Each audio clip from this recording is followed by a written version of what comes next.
Torah 22 continuation. What's it called? It's like, you know, when they're underground and they're on a mission. They're like we've been under for 5 days. We haven't eaten food in 3 days.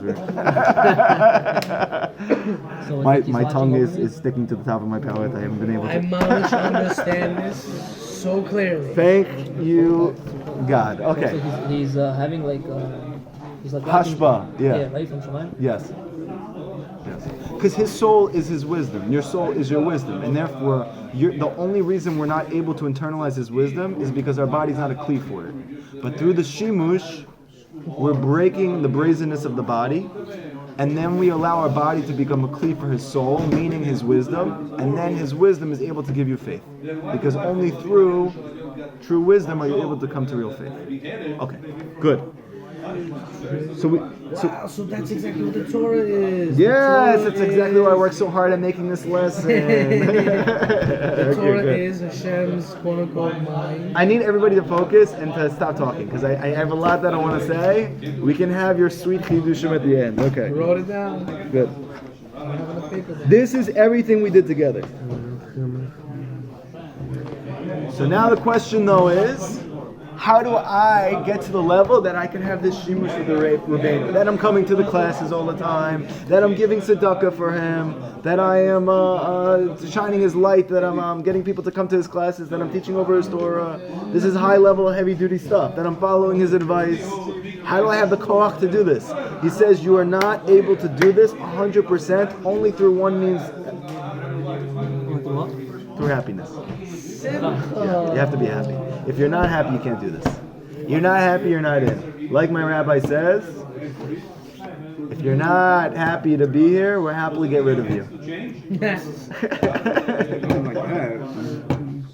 Yes, like If the that. guy he's not happy, you gotta get rid of him? That's the whole. Rav Nachman says, you want to follow my Torah, you can only do it if you're happy. He's not saying, I want only happy people around me. He's saying happiness is the key. Simcha is the key to being bold. Also, you'll notice just in your life, when do you feel confident? When you're happy. When do you lose confidence? When you're sad. If you're happy and you know it, Clap your hands. You can connect it to the If you're happy and you know it, the baker, it's the tzaddik. There you go. We gotta have something catchy. We gotta work on that a little bit. But if you're happy and you know it, deveku. Okay, that's what we're saying. Devekus. Okay, good. But how do you become happy like that? Oh, we keep going further and down the rabbit hole. This is unraveling the seal. Yes. How do we get this happiness? The answer is like this. Your soul craves growth. Growth. Your soul craves growth. When your soul is stagnant, your soul is sad. When your soul is ascending, it's happy.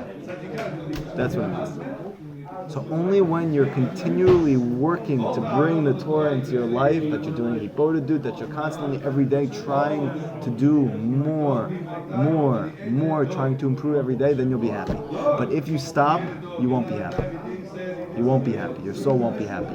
What does it mean to grow spiritually? So we said Rav Nachman brought a beautiful chiddush. Nasa v'nishma.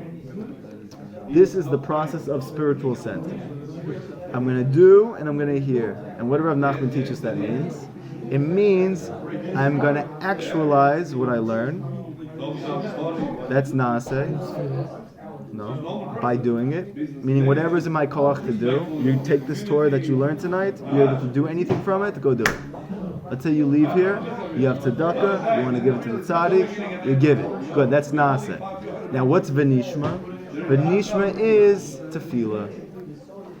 Nasa is do, it's called Torah, it's revealed. Nishma is tefillah, it's called in potential. So what do? You take the Torah and you turn it into tefillah. Hashem, help me to be able to fulfill the Torah that I learned tonight. I don't know how to, right? I want to have holy boldness. I want to be able to have kol Yaakov. I want to decrease the brazenness of my body so I'm a kli for Rabbeinu. That's called nishma. Nasa v'nishma. When you constantly go back and forth between learning and praying, between actualizing and bringing into potential, you're happy. That's the key to joy. And I can tell you for sure in my life, the happiest that I've ever been, and was when I'm constantly going back and forth between praying and learning and praying and learning and praying and learning. These are the two faculties of the soul that allow you to achieve simcha, joy. Okay, this is what we've done so far together.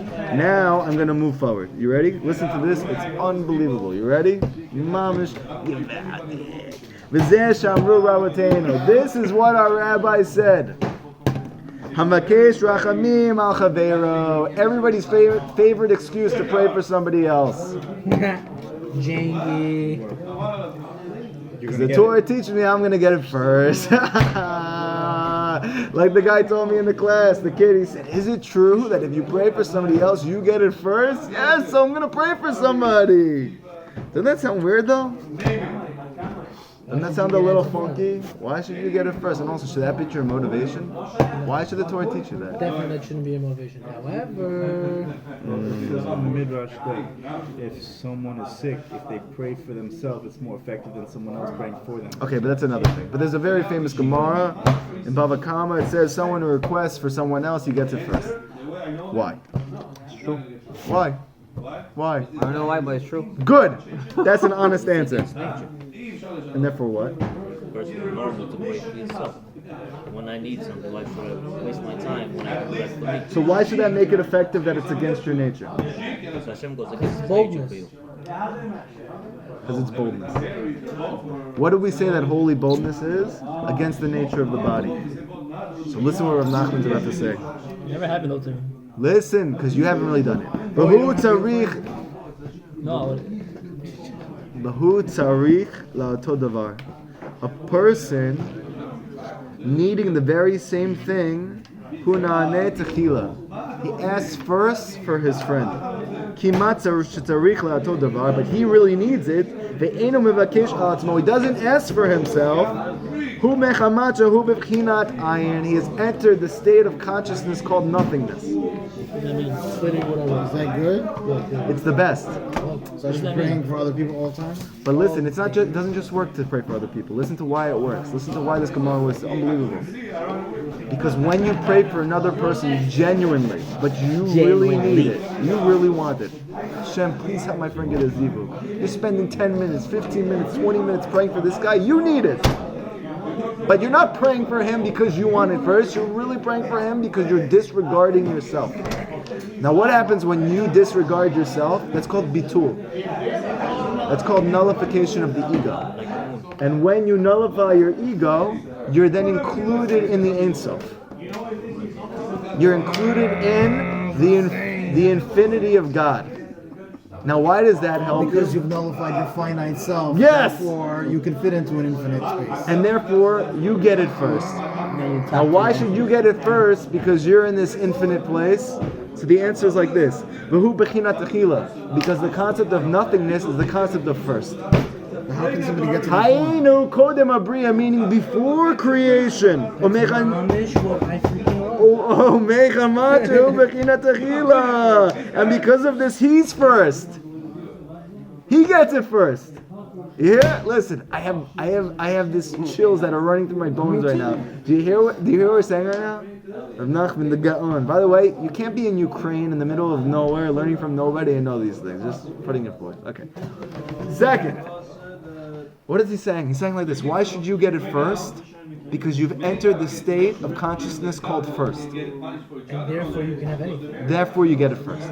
What is this place called first? Bereshit.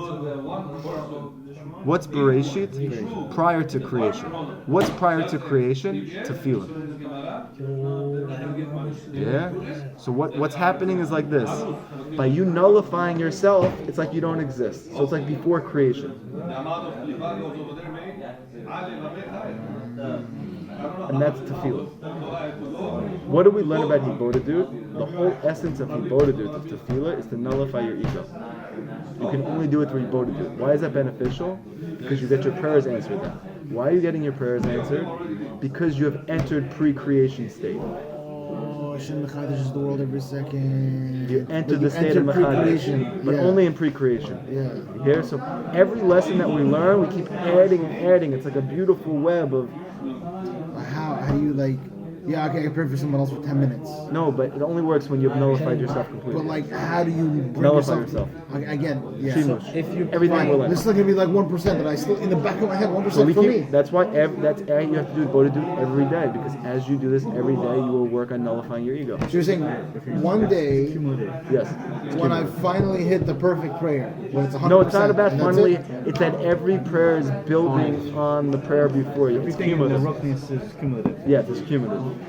The same thing when you go to the mikvah, it's cumulative. That's right. One mikvah makes you humble. That's right. Chassidish says it makes you humble because the water is above you, right? So Yeah, Rav Nachman says it's the level of Keter.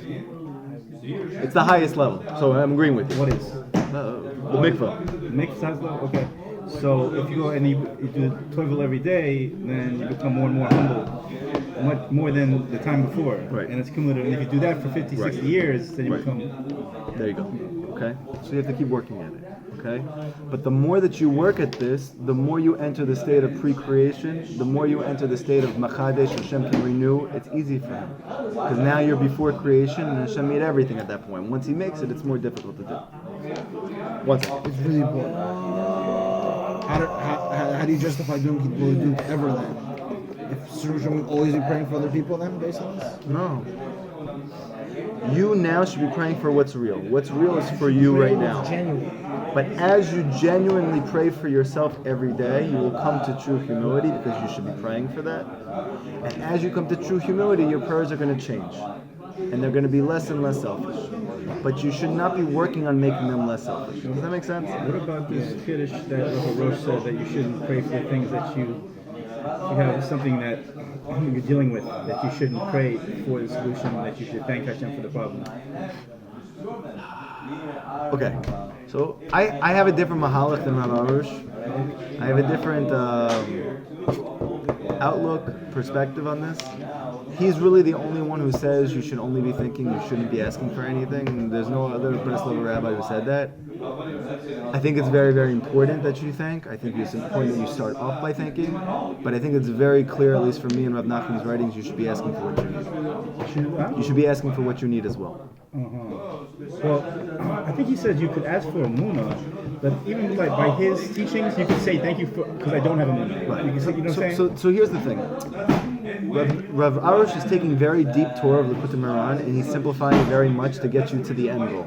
So therefore, he knows, based on Torah and Likutey Moharan, it's very, very deep. Thankfulness builds a true consciousness of a Jew. Wait. It builds the consciousness of the Jew. Thankfulness does better than anything. And consciousness is what allows your prayers to get answered. So the more that you thank, the more you're going to be God conscious, and the more you're going to get your prayers answered. It's another Torah, we learned it before, and he's simplifying it by saying, if you only say thank you, X, Y, and Z. What is consciousness? What do you mean in terms of Judaism? Consciousness is Shefa. So 1 second. Consciousness is to know that everything comes from God. But it's this that actually allows your prayers to get answered. But the only way that you're able to come to this is through thankfulness. It's through gratitude. I mean, he talks about das. He says like It's called Dad. Right. We're going to have to wait because we're doing the lesson. Alright. Okay. We'll work through it. Don't worry. Stay with me. We're going to get there. Slowly. Okay. So now Rav Natan says like this. It seems though that this has nothing to do with what we spoke about. When did we speak about praying for another person, you getting your prayers answered? What does that have to do with the whole Torah that we just learned? So that's what Rav Natan just says. It says like this. What's the reason the Gemara wants to know if women are obligated to Because prayer is the concept of pre-creation. It's the aspect of first. It's the aspect of nothingness. Therefore, you can never achieve this except through humility. Rashi, why did you explain And as he negates himself entirely to the nth degree of negation, as though he's not in the world at all, then at that point it becomes encompassed completely in the infinite one, which is called Hashem's prayer. You become part of Hashem's prayer. The less that you're physically there, the more, so to speak, that you're part of Hashem's prayer. And with this connection, we can now understand why it said about Elazar as an arrow who's going to come up later. Actually, that's going to come up later. We'll talk about that later. Okay, now. So therefore, when you nullify your own ego for the sake of a fellow Jew, you're sensitizing yourself to your fellow brothers. You are entering the state of pre-creation with your prayers. Now we can understand why is Moshe Mashiach? Why was Moshe able to save the Jewish people? Because he nullified his ego so tremendously, so completely, that his prayers all got answered for Klal Yisrael. All his prayers for the Jewish people got answered. Now I understand what it means to have to So now listen to this. Listen to this. In Masechet Ta'anit, I was learning today, it says, do not remove yourself from the suffering of your brothers. Listen to this. I want to connect it. Oh, am I my brother's keeper? In Ta'anit, it says, don't... talking about. It says, you're right, by the way. Don't remove yourself from the suffering of your brothers. Why does the Gemara say that? So what's the simple Peshat? Simple Peshat is, you're part of Klal Yisrael. We ride, we die together, right? Bad boys for life. Bad boys for life. That's really what the Gemara says. Very, very simple. Don't separate yourself from Klal Yisrael. They're your brothers. We're in it together. Whatever happens, the good, the bad, in it together. And then the Gemara continues and it concludes by saying, because only the person who mourns with Klal Yisrael is going to be able to see its geula. It's going to be able to see its redemption. The person who is with them in the suffering, they're going to be able to see the rejoicing. Okay? Daniel's getting emotional already. He's feeling it. You're connected to this, right? It's beautiful. Okay. I had a chiddush though, based on what we're learning. Maybe it's deeper than that. Maybe what they're saying is, don't exclude yourself from the suffering of the Jewish people, because that is what allows you to be saved. The suffering itself. Why? Because suffering causes you to be humble. Therefore, if you remove yourself from the suffering of Klal Yisrael to protect your ego, you're removing the ability for you to experience redemption in your life. And you're actually the cause of not bringing Mashiach. Because humility is what brings redemption.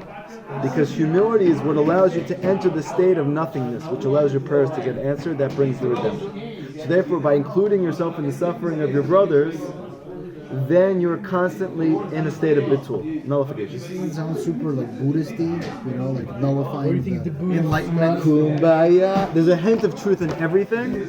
It's just that it's not the whole truth. How do you know about Buddhism? I'll give you an example. What's an issue with Buddhism? I'll give you a very simple answer. Rav Aryeh Katz. Listen, what does Rav Katz say about Buddhism? What's the issue? There's a whole book called Letters to a Buddhist Jew. It's very interesting. You should listen to it when you get a They chance. believe in Listen, wait. Tats? Yeah. Letters to a Buddhist Jew. Check it out. It's very interesting. There's a secular Jew. 40% of Buddhists are secular Jews. Why? Because they connect to because they connect to bitul. Because they want Hibodedut. Okay? They don't know about Hibodedut. They go to Buddhism. What is the whole claim of Buddhism? Their whole claim to fame, which is why so many people are attracted to it, that if you stop wanting things, you're not going to suffer anymore. Sounds similar to what we learned, no? If you stop wanting things... You said if you stop wanting things, you'll have peace of mind. No. We said that if you can quiet the wants of your body, right? Then you're going to reach enlightenment. Okay. You said that. Yeah. No, that's a Buddhist saying. It's a... You said that. You said it. I'm asking you. Just hold it. Wait. Don't worry who said it. Just hold it for a second. Yeah, that's right. So he started. Don't worry, it's So recorded. they go into a whole dialogue, and then Rav Katz asks him, "Do they believe in God?" I'm just wondering. They said they don't believe in God, but they don't not believe in God. It's okay. Whatever you want is good. It doesn't make a difference. It doesn't interfere with your ability to reach enlightenment. Wait, what I He asked him a question. He goes, "Okay, though, but doesn't that make a difference? Like once God exists, doesn't that like change things? Like it's kind of like a game changer. If God exists, doesn't maybe he want something for you? Like Okay, that's another thing. But now he says he has a genius thing that the guy like completely got rocked by this question. The whole idea is to get rid of your wants. This is the goal. By getting rid of your wants, you reach enlightenment. No more suffering, right? Because if I don't want food, I'm not going to suffer from not having it. If I don't want women, I'm not going to suffer from not having it. If I don't want anything, I'm not going to suffer. That's the whole premise. So then Rav Tat says, but don't you want to not suffer? Isn't your whole desire not to desire anything more, so you don't suffer? He said that to a Buddhist Jew? Yeah, he said that back to the Buddhist Jew. What do you mean? Don't you want to? You're saying I want to get rid of all my wants. That's the whole premise. The whole premise. You wanting. So that means that you want to get rid of your wants. That's a want. Means you have a desire. So you have a desire. You do have a desire. The whole thing is made up on. The whole thing is built up on itself. Yes. It's a whole pile of poop, and you're sitting on top of a steaming pile of poop. He's like, wow. So you're just trying to take one desire. No, it's just the desire. Does he Makurav him or not? Yes, he's definitely Makar. You're just taking the desire of not wanting to not have. No, wait, Avraham. I'm telling you. Yeah. I'm about to say Okay, something. go ahead. You're just taking the desire of not wanting suffering and putting that above all your other desires. Yes. Which is you're still putting a desire above all desires. Yes. That isn't Hashem. Right.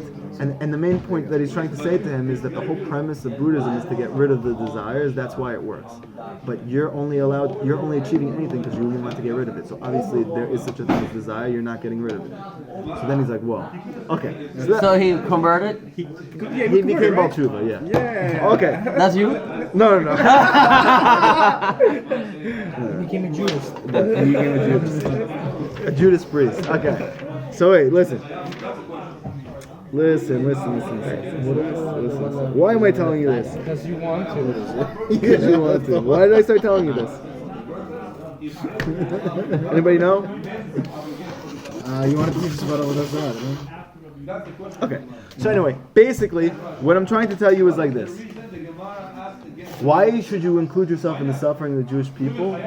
They made it seem like it's a punishment, that if you don't, so you won't see the Geula. I'm saying not like that. I'm saying it's not a punishment. I'm saying it is a concept of action and consequence. You are not including yourself in the suffering, so then you consequently don't receive Geula in your life, because the suffering itself is what allows you to nullify your ego, and with the nullification of your ego, you get to see the Geula in your life. Okay, that's all. Don't you want to help the person if he's suffering?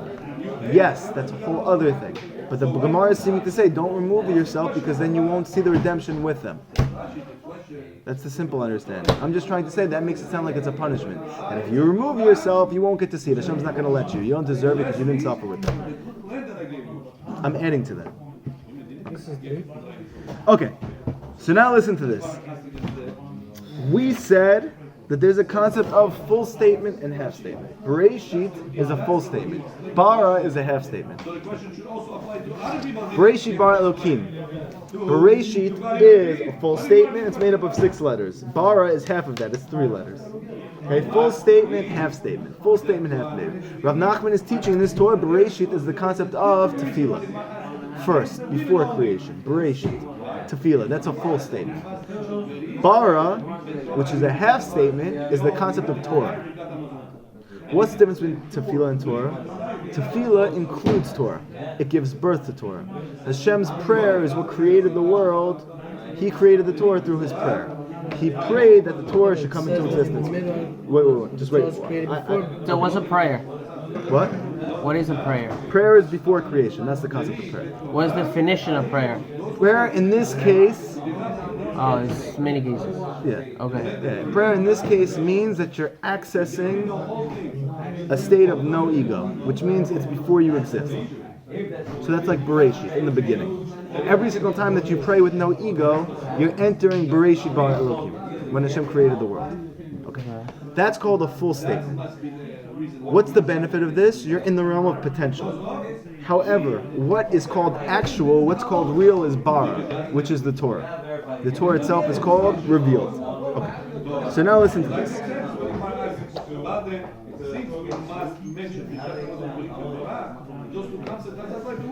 The word Bereshit, if you take the word Bereshit and you flip the letters around, it's Yira Boshet.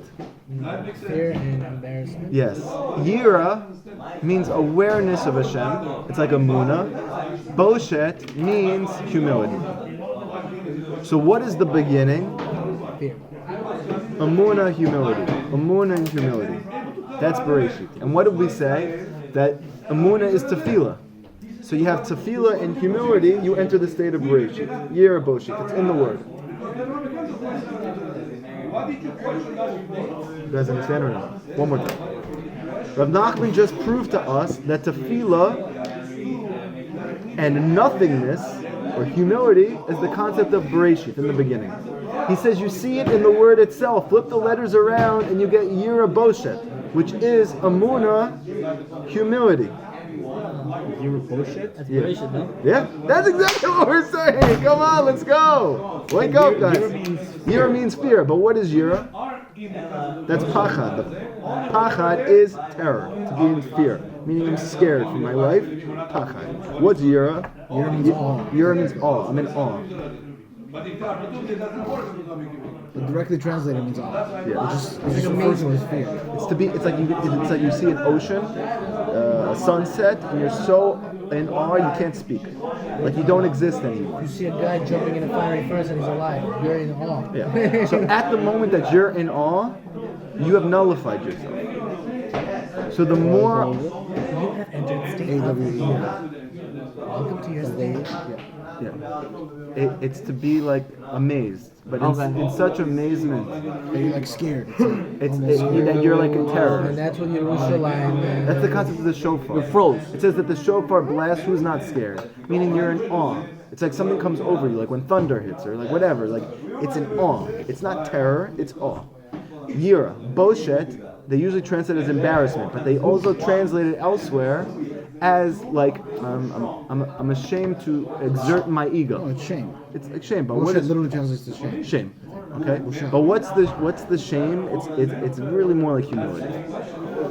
So we see that the word itself has humility and tefillah in it, and when you have both, that's the concept of Bereshit. That's what we're saying. Okay. So now listen to this. I'm listening. I had a beautiful chiddush that came up to my mind that Hashem planted in based on what we learned so far. Listen to this. I need you to focus. Bereshit is the concept of tefillah. It's the concept of potential. It's the concept of before creation. Bara is the concept of Torah. It's the concept of revealed. It's the concept of after creation. So Torah connotes reality. Torah is reality. What is the word for reality in the Torah? Yesh, existence. What is the concept of prior to reality? Ayin, nothingness. So, it said that Hashem created the world, Yesh me'ayin, something from nothing. He created somethingness from nothingness. He created Torah from his tefillah. What does Rav Nachman teach us to do? Take away your yesh. Ah! You hear what's going on right now? When he told Rav Natan, turn my Torah into tefillah, you know what he was saying? Emulate and recreate the universe like Hashem did, Bereshit bara Elokim, by turning your Torah into tefillah. You missed it. I literally wrote it. I didn't No, say no, you missed it. You missed it. Bereshit means potential. Wouldn't that be turning after into It's backwards? both, back and forth, back and forth, back and forth. So the word Bereshit still means potential. Yes, and bar means it's real now. You hear? So Bereshit is tefillah, bara is Torah. Then you get Elohim. So one In the second. beginning of potential, Hashem created. Okay, sure. With Hashem's potential, which was his tefillah, he created using the Torah. Okay, that's what we're saying. So now like this. Hashem created the world from nothingness. But I said this many times, our goal is the opposite. We want to take somethingness and turn it back into nothingness. Hashem took nothingness and he turned it into somethingness, so he can have a relationship with us. That's But a now higher in level. order to have a full relationship with with him, we actually have to now take the somethingness and turn it back into nothingness, meaning bring it back to Hashem.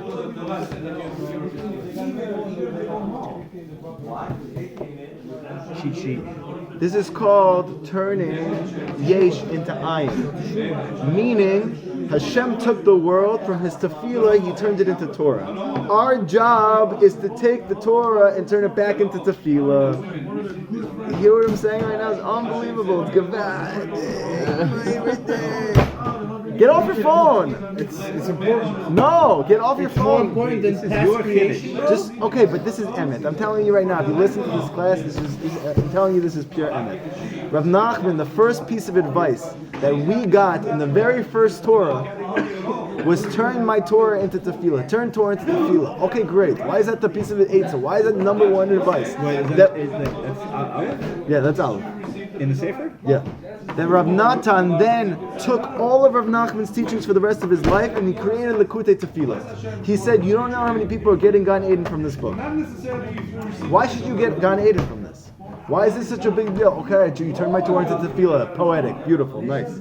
You know what he was telling him? I realized in this Torah, 22, after reading hundreds and hundreds of Rav Nachman's 22, the breeds. Creation.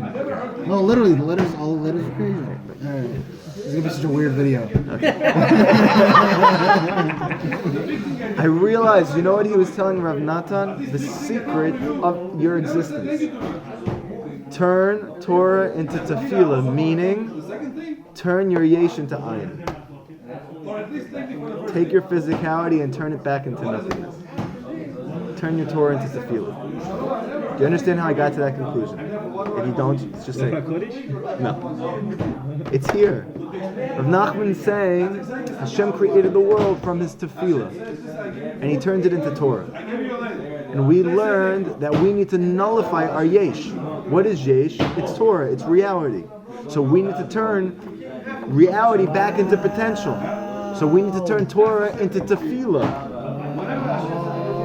Now you got it. Because we're like Hashem's wife. Okay. So we take something and create it back into potential for him to take it and create it back into reality for Oh, us. I want to kiss you right now. Yeah. You know how sweet this is? Because that's what the job of the woman is. You hear the beautiful dance is happening right now? That's the light of we give Hashem the moonness so that he can give us light. The sunness. Yeah, the sunness. Sunny day. The power of the He's sun. saying, what do we do for Hashem? Hashem is the creator. So whenever we allow him to create, we're letting him do his thing, so to speak. How do we allow him to create? By giving him the ingredient. What's the ingredient? An empty vessel. An empty vessel. The more that our ego is not there, the more that Hashem can create with us. We're giving him the empty vessel? Yes, we're giving him back an empty vessel. And you give him an empty vessel. He gave us an ego so that we can nullify it. That's our work in this world. So he gives us a pot full of food. Is it just a thing that is tainted? Wait, I have so much to teach you. Answer my question. No, wait, we have time. Can you just wait for the questions in the end? I have so much to teach you. Please. Please. Now I have a chidush, another chidush. Just wait. I'm going to be very open and honest with you guys. Oh, I like this. Okay? Oh my god. I like it. I'm super high. That acid trip is the new. I told you guys that I have a long psychiatric history. Benny knows. I've tried very hard to get off medication. I have went from loads of medication to being on very, very little. I haven't been able to get off completely yet. Bezrat Hashem, with Hashem's help, I'll be able to get off. Man. So I have to go to the psychiatrist to get the meds refilled. It's been the same dose for like a very, very long time. Okay. Now they've told me that I cannot continue there unless I also see a therapist. And I really don't want to because I do Hibbodah, do it every day, and I'm good. Really? They're forcing the issue? They're saying I have to. Yeah, because they cure so many people. So I see this therapist. It's a guy. I requested a guy. No. So I just started seeing him. And I got the greatest Kiddush ever in the middle of the session, and I said, thank you Hashem so much, and almost cried from happiness. I was in the middle with him, and he was like, whoa, what's up? I was like, I'm not going to explain to you what a Kiddush is now, I'm not going to explain to you all these. He's Jewish? I think he is Jewish, and that's why Hashem put me with him. He's very sophisticated. What could have by the been, way. right? Yeah, That's the whole 100%. thing. Yeah, There's that's gonna some everything. good that's gonna come out of it. Yeah, I got a lot of good. Listen to the Kiddush that I got in my therapy session. I started to explain to him how I'm taking Rav Nachman's Torah and I'm bringing it into my life and how it's helped save me. And I started to explain different concepts that he teaches that I live with. So he says, like, what you're really doing is you're taking a lot of extraneous thoughts and you're making it very simplified. And all of a sudden I have one of Benny's, like, even though I've said this a million times over, I was like Keanu Reeves in that picture that I sent you guys. Okay, so what was the Kiddush that I came up with? Rav Nachman says in Likutey Moharan that we learned together a very strong statement. He says all atzvut, all sadness comes from one thing: excess. Motarot. What does excess have to do with sadness? We learned the whole Torah about how, let's say for instance, you eat too much, you drink too much, you engage in physical excess, that causes a person to be sad.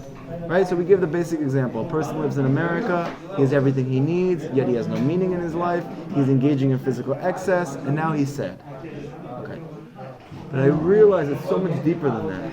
And I always had this question, but like psychologically, how does that cause sadness, excess? Okay, there are people who they eat a lot, they're not sad. There are people who they drink a lot, they're not sad. They don't have depression. Deep down, they're always sad, right? No, they're not sad. What do you mean you're happy? Because you're supposed to go and he's happy. He's happy. What? No, I said him. simple. I know a lot of people that act very happy, but deep But down they're not. miserable. Okay, but there are also people that are happy, but they're also engaging in physical excess. So then I had this Kiddush in the middle of the session. Listen to the He Kiddush. probably went, whoa! And then he was like, yo, you're definitely bugging. Wait. Change the medication. I changed the medication. He's like typing on his He's like, hold on. Okay. You were saying, this is an awesome class. Okay, listen. I realize like this. When something happens in your life, let's say for instance, your wife gets into a fight with you. Let's say for instance, you get into an issue at school, you flunk out of school. Let's say you fail your test that you really need to pass. Let's say you really want to move to Israel but you can't. Let's say whatever is your thing that you're working on, that you're struggling with, and you don't know why, because you know Hashem wants it for you, you want it, you're trying everything you can, it's not working. Okay, good. And I realize like this. There's one thing I know for sure, and that's the Chokhmah in it, which is that what? This is from Hashem, this is for the very best, this is for me to come closer to Him. And then I realized like this, any thought additional to that is called excess. What makes a person sad? Any thought more than that. Yo, I actually understand exactly what you mean. Say that again. Thank you! No, I spoke to my rabbi about that. Okay. He's also Wait, so Hashem is making stuff happen to you, so to speak, so you could just have this. What's the next level stuff? Can you repeat that one more? Okay. Wait, if he says it again, is that excess? Ashrei tamimei derech. Happy is the person who's simple in his path.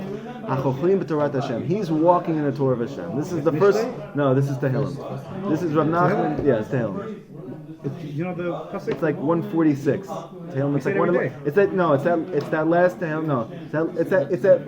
No, it's one of the last. It's the first Torah of Likutey Moharan. It's one of the last Tehillim. It's the one that's really long, and it's an acrostic. It's Aleph, Bet, Gimel, Dalet. Well, 119. Yeah, 119. Okay, so it's 119. I would quote you whatever. 119. Ashrei tamimei derech. 119 is good. Happy is the one who's, the way that they simply translate it, happy is the person who's perfect in his way. He walks in the Torah of Hashem. Okay. But the way that Rav Nachman reads it is tamimei comes from the word tam, which means simple. Happy is the person who's perfect, who's simple. Happy is the person who's simple in his way. He is able to experience the truth of God. Okay. So What does it mean to be simple in the path? It means no excess. Simple means no excess. When you have any thought about what's happening in your life after a difficulty, that's not that one thought, that's called psychological excess. This is the chiddush that I have. Thinking about it too much, basically? Yes, but That same problem? Yeah, but when somebody says that to you, you're thinking about it way too much. Just don't think about it so much. You can't stop. Why can't you stop? Because you think it's necessary. It's not though. It's excess. You don't need it. So how do you stop it? Okay, By fine. How do you stop realizing it? that it's excess. Okay, even if you do. No, like, wait. How wait, can wait, you stop wait, it? Wait. It's excess. When you realize the only thing you need is what you need, and you're good on that, you'll be able to drop it. But because you don't trust that, because you think you need all of those thoughts, you engage in the excess. But let's be real. Who's in that level You right said now? Wait, in one of your shirim, I got it on Telegram. Are you in that You level? said- I want to make sure everybody understands what I'm saying. I'm working towards it. I want to make sure everybody understands what I'm You saying. said that people only do things that they think that is good for them. right? Yes. So if they're thinking excessively, They think it's good must for them. somehow think that it's good for them. Because they don't realize it's excess, and that's the excess that causes sadness. That's the chiddush of Rav Nachman. That's talking what- too much. No. The simpleton and the sophisticated. Yes. What I'm trying to say is only Rav Nachman knows that excessive anything causes sadness. Rav Nachman is the first place I've ever seen had that depression. defines. Just wait. he That, didn't. by the way, that is Sigmund based. Freud flawed. No, that is based on historical hearsay. Okay, we don't So it know. might for have been sure. true. Might have been true. Might have not been true. But the basic premise is this: if everything he says is true, which I believe, he says that sadness comes from excess. Okay? A person who is constantly engaged in excessive thinking, he doesn't know it's the root of his sadness. Because nobody does what's bad for him. He only does what he thinks is good for him. He thinks that thought is going to help him, it's going to be good for him. I have to take a picture of it. Okay, I'll find it for Can I you. ask you something? Wait, before you ask me something, I want everybody to understand first. What I'm telling you right now is a very, very important thing. It's a very, very beautiful, very powerful thing. Yo, damn, these psychological niggas make crazy money. Because they're giving so much meds and it makes you think so many different thoughts. When a person has something happen to him, to connect to God, who is simple. Why is he simple? Not because he's stupid. He's simple because he's one. Simplicity and unity is one thing. The only way to connect to the unity and the oneness of God, which is where all good comes from, is by being simple and one yourself. How do you be simple and one? Only have one thought. You want to hear how deep it goes? We say every single We'll day. have one thought at a time. No, forget about that. It says in the Siddur, we say this every day. I gotta find it. 1 second. Just open it. Bam, right there. There it is. It's flipping to the Hold picture. with me. Hold with me. It's excessive. Right then you got sad, right then. Hold with me. Listen to what we say right here. We say this every day, and we pass it over like it's nothing, and it's very, very important, and it's very, very deep.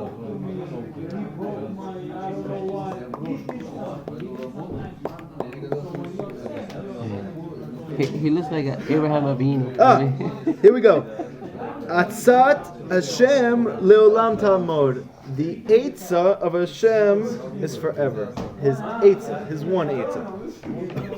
Machshavot libo, but the thoughts of his heart for generation to generation.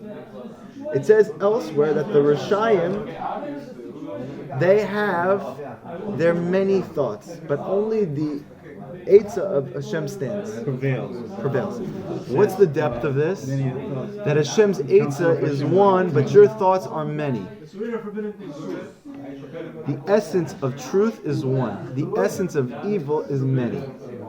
You understand what I'm saying? When you have many thoughts, it's called evil. When you have one thought, it's called truth. It's from Hashem. If you are thinking something really, if you're working with someone or you're talking to someone, you try to figure out a problem, and you're like, it can't be that, and it can't be that, but it's like, oh, it's that. And then, like that one thought is in your mind right there. You know what I mean? Here's the And Rav. How are you supposed to have that one thought? Many. And which thought? He's evil. Is that a kiddush? What? That's a What a serious chiddush. That's a That's a serious by the way, chiddush. that's a chiddush nefla. That's a real chiddush. What happened? We Esav talked a says lot. We did a whole he's- Torah about Yaakov because and he represents evil. Esav, right? And Esav represents evil. Yaakov says, you know, Esav's trying to explain to him how he won. I picked the right path. You pick spirituality, I pick physicality, I won. And what was his answer to him? Yesh li rav. I have a lot. Have? Yesh li rav. There is to me a lot. That's what it literally means. Yesh, there is to me, li rav. A lot. Yaakov said that. No, Esav said that? And then Yaakov says, Yesh li kol. And what's the simple understanding of that? There is to me everything. Meaning, no matter what I have, I always have everything. Yesh li kol. It's an open pursuit. Right. Esav says, Yesh li rab. I have a lot. Meaning I have many things. I came out with many things. Out of my choosing physicality, I got many things out of it.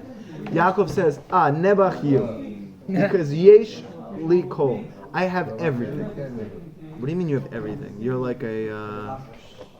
He was a pauper. Yeah, you're a pauper. You're a herdsman. But he was wealthy. And he was wealthy. But what's the point? He's saying no matter where I am, and no matter what's going on in my life, always yesh li kol. Listen, David. Yesh li kol. I always have everything. He is 50 years old. I'm just kidding. Yesh li kol. I have Leonardo DiCaprio. Listen, he looks like Leonardo DiCaprio. You can get David, you can get his number after. Don't worry. His picture and his autograph? Yeah, yesh li kol. I have everything all the time. Why? Because I'm simple. Yaakov was ish tam. He's a simple man dwelling in tents. Right. So what? So That's also Kiddush. right. So you see, yesh li rav. I'm evil because I have a lot of things. I am simple. I'm godly because I have one thing. I have God. I have everything because I have one. Okay, one. Simple. The truth is only one. Yes. There is many lies. Yes, that's exactly what I'm That's saying. And That's it. wait, but the thing is this your Kiddush? No, we're all coming up with chidushim. No, the thing flying together. that mess is That it's which is one? and No, I'm not I going mean, if you want to get specific, it was my Kiddush, but we're all one. Ego. No, we're all one, so it wasn't Rav really my Nachman Kiddush. has a whole Torah based on the fact that the truth is one, but there's many intrigues. That's the pasuk. But you know, like sometimes in Judaism, like Wait. We're not there yet. Let me finish my lesson, and then we'll ask questions. You're on fire right now. You're excited. Okay, sit down for a second. Can't sit. It's too much. The sea is hot. You're getting nervous.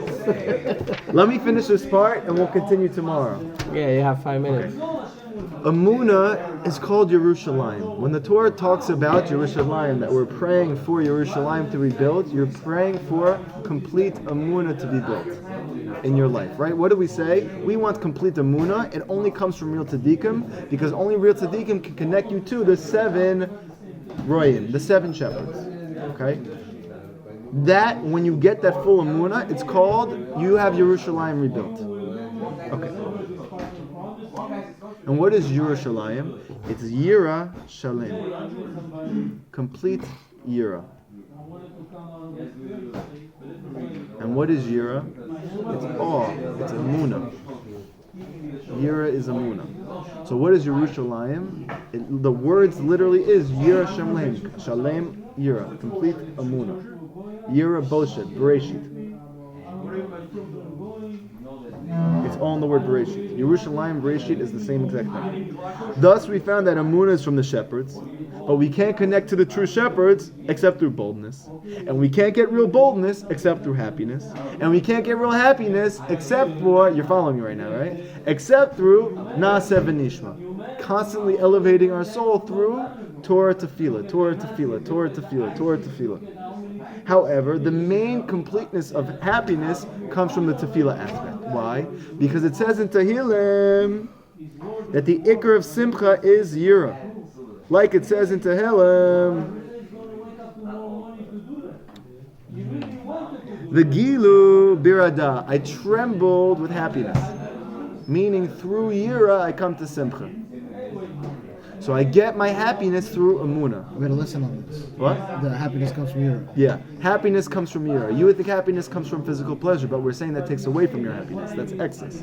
Where does real happiness come from? It comes from Amunah. It comes from Yira. It comes from fear of Hashem. And where does Yirat Hashem come from?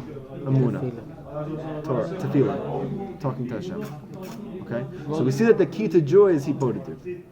Through Hipodidut, we come to Simcha. Through Simcha, we come to boldness. Through boldness, we come to connection to true tzaddikim. Through connection to tzaddikim, we come to complete Amunah. This is called the rebuilding of Yerushalayim. Do we have any questions with the last 5 minutes? How do you, what's it called? We're gonna go first him, and then we're gonna go to First the me. reincarnation of Ari Kaplan in the corner. Start. Cue camera to check him out, see what it looks like. No, that's okay. The, what's it called? You said that whenever you lessen your ego, you put it aside or whatever, then the closer you are to Hashem. Yes. Okay, it's that. Also, you said But you should know why. Why is that? to humble myself, to make No, but why does that make you closer to Hashem? Simply. Why should it be that by nullifying my ego, I'm closer to Hashem? to have yirah. Because the only thing that's separating you.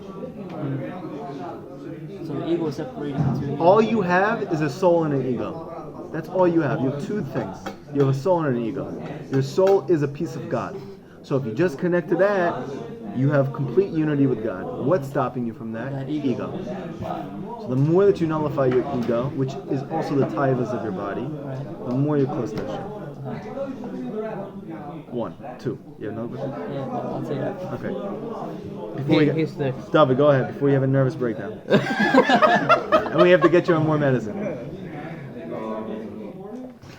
I just want to know about Bodido is okay. If tefillah is how you come to a muna, does it have to be his Bodido or can it be Shakras Mechamar? No, it has to be Bodhisattva. In addition to Shachrit Mechamar.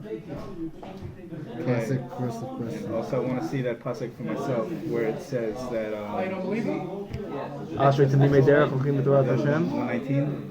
Yeah. You want to see that? Go get to him. Go get it. I need English. They have English Hebrew too. Oh, I didn't bring mine. No, get him in English one. Get him in English Hebrew one. They have it in the corner in the blue. I remember. Yeah. Wait, I just want to see if anybody else. Dan, you have a question? You understood? Okay. You have a question? No? Are you kidding? I was talking during the whole class. I kept asking you more questions. So that whole thing when you said just have that one thought, Yeah. not excess thoughts, right? No excess thoughts. So what's that one thought that I'm supposed to have? What was Hashem? Aries Hashem. Yeah. You know, unbelievable. So with whatever we had a I whole told you about lesson. that I have Yes. right now. Yes. Okay, so I don't think about that. All I I'm say talking about you. My thought is you. It says in the times of Mashiach, there's a pasuk that says all our thoughts. It says also in Tehillim. I'll find it for you. Rav Nachman brings it. Are going to be of you. Oh, because there can't be anything more true. Because there's nothing more emet. Because if you're only thinking of Hashem, Because your Yetzer Hara is going to go when Mashiach comes. If All we you- have left is the truth, which is God. because if you experience Hashem right now fully, you would be in so much yirah that would be the only thing you could possibly ever think about. Right. But the truth is, that's emet all the time. We just don't see it. Right. So when you actually do that, you're connecting to the one true emet. Boom. You are having Hashem's. You're revealing Hashem yourself. But in the straight, did you say that one is true and many is false, or Yes. one is good and Both. many is Both. evil? Both are true. And that's not your kiddush. That's No, your that's Rav Likutey. Nachman. That's from Likutey. Okay, but Thank God. If it was mine, we could disregard it you know how like it could be instantaneously. sometimes a lot of times in spirituality, like one person says Shkia and one person says Rabbeinu Tam, and they're both right. Okay. So it's two different things. It's not one. So that exists. That does exist in spirituality. You know? But those two things are really part of one. How is that so? This is the principal question of Judaism. How can it be that we have Rav Hillel and we have Rav Shammai and they're both right? The answer is Emunah. When you have simple faith, you unify both opinions. I'll give you a quick example. For instance, there. We say about Rav Shammai, we don't hold like him, we hold like Rav Hillel, so Rav Hillel is right. What they say about Rav Shammai, we're going to follow him in Olam Haba. So they're both right. One's right now and one's right later. They're both part of one truth. It's like a diamond with many facets.